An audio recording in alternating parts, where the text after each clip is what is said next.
गेल्या काही दिवसांपूर्वीच इंदुरीकर महाराजांची कन्या ज्ञानेश्वरीताई यांचा साखरपुडा समारंभ पार पडला। ज्ञानेश्वरीताईचा साखरपुडा समारंभ अगदी छान पद्धतीने आणि राजेशाही थाटात पार पडला होता। साखरपुडा संगमनेर येथील वसंत लॉन्स या ठिकाणी होता। हा लॉन्स भव्य होता, तसंच नवरदेव नवरीसाठी मिरवणुकीला रथ होता, अशी सगळी काही छान व्यवस्था होती। परंतु साखरपुडा पार पडल्यानंतर जसे त्या साखरपुडा सोहळ्याचे व्हिडिओ व्हायरल झाले, तसे अनेक लोकांनी महाराजांना आणि महाराजांच्या कन्येच्या साखरपुड्याला ट्रोल करायला सुरुवात केली। अगदी खालच्या पातळीच्या कमेंट देखील काही लोकांनी केल्या। महाराज आपल्या कीर्तनाच्या माध्यमातून सांगायचे की लग्न साधी केली तरी देखील मुलं होतात, या शब्दाला लोकांनी अगदी धारेवर धरलं आणि महाराजांवर नको त्या टीका केल्या।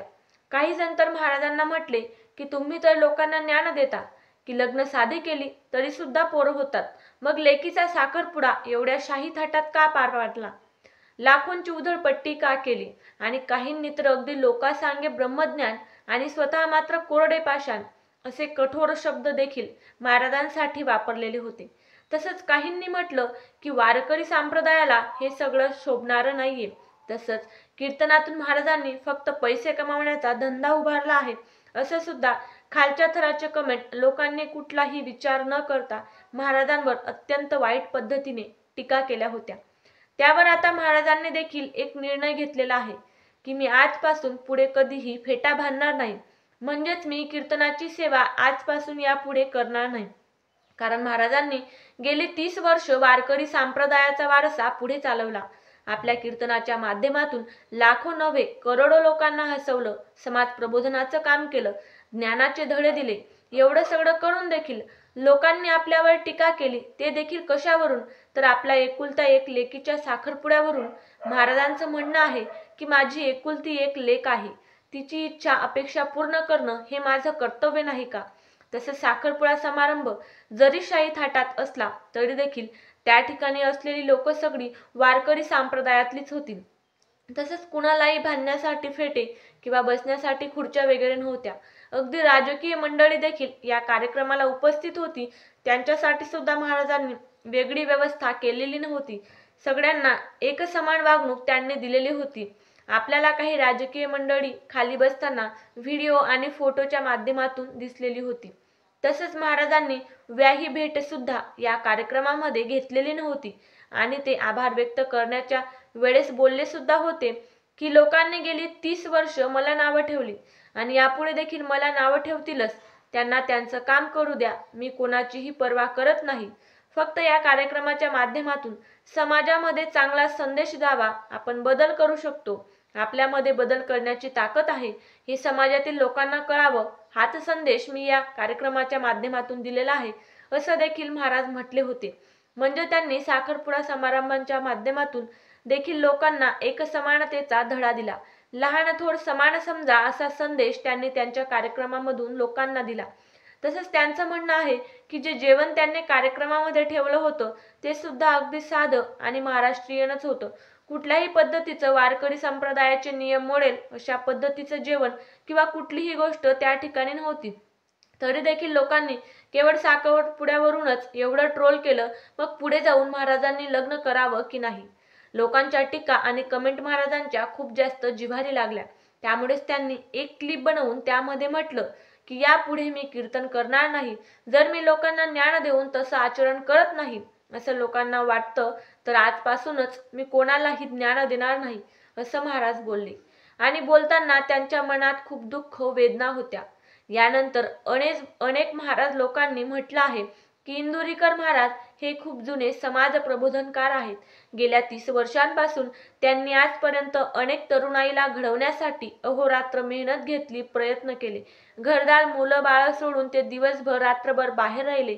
त्यांनी फक्त स्वतःचाच विचार न करता अनेकांचा विचार केला, अनाथ मुलांना सांभाळून त्यांचं शिक्षण केलं किंवा अनेक पद्धतीने ते दानधर्म देखील करतात।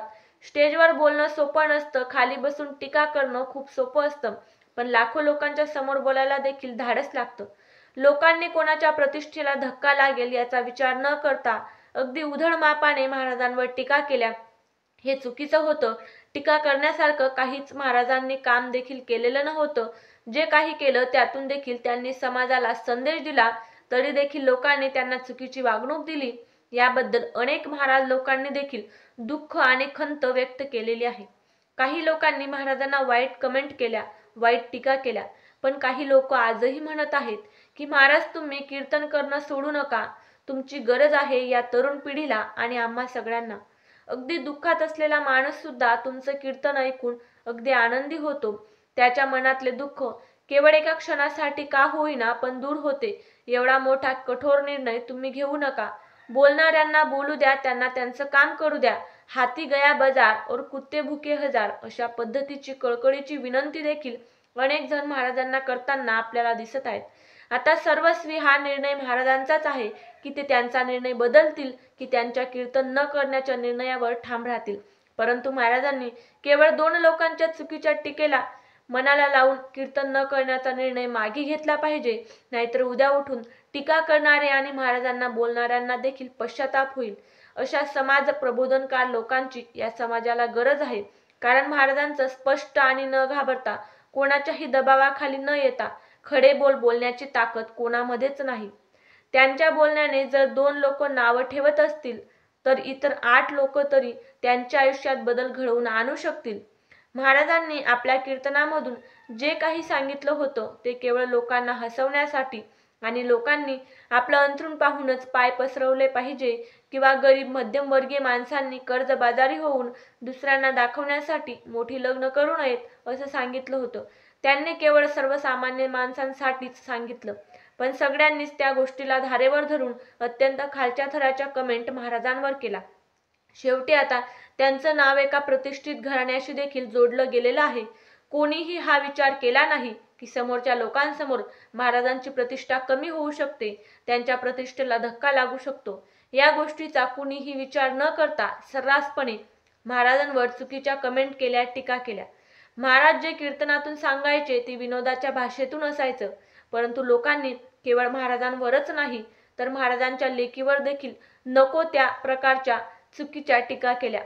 महाराजांच्या मुलीने कपाळाला टिकली लावली नाही किंवा खूप जास्त महागडे कपडे घातले इथपर्यंत देखील लोक बोलले. याच गोष्टीचं अत्यंत वाईट महाराजांना वाटलं. शेवटी सगळ्यांची जशी लेक असते तशीच महाराजांची देखील लेक आहे. त्या ताईची देखील काही इच्छा असेल, काही स्वप्न असतील, त्याच तिने पूर्ण केले.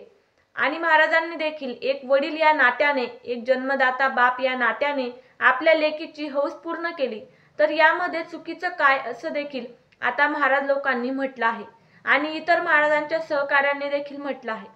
आपल्या मुलीला जर कोणी बोललं तर आपल्या मनाला किती वाईट वाटेल, तसं आपण दुसऱ्याच्या लेकीवर चुकीच्या कमेंट कशा करू शकतो.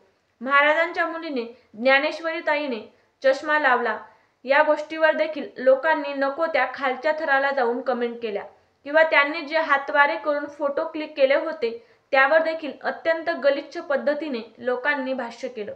महाराजांनी यापुढे कीर्तन न करण्याचा किंवा फेटा न बांधण्याचा जो काही निर्णय घेतला तो योग्य आहे का? म्हणजेच तुम्हाला तो आवडला का? की या निर्णयामुळे तुम्हाला दुःख झालं? महाराजांनी आपली कीर्तनाची सेवा चालूच ठेवावी का? तसंच टीका करणाऱ्या लोकांनी आता टीका करणं बंद केलं पाहिजे का? हे देखील कमेंट करून जरूर सांगा. कारण टीका करण्यासारखं चुकीचं महाराज काहीही वागलेले नाहीत असं महाराजांचं आणि महाराजांच्या सहकारी म्हणजेच इतर महाराज लोकांचं देखील म्हणणं आहे. याबद्दलचं तुमचं मत देखील आम्हाला कमेंटद्वारे नक्की कळवा आणि सगळ्यांनी महाराजांना पुन्हा कीर्तन चालू करण्याची विनंती करा.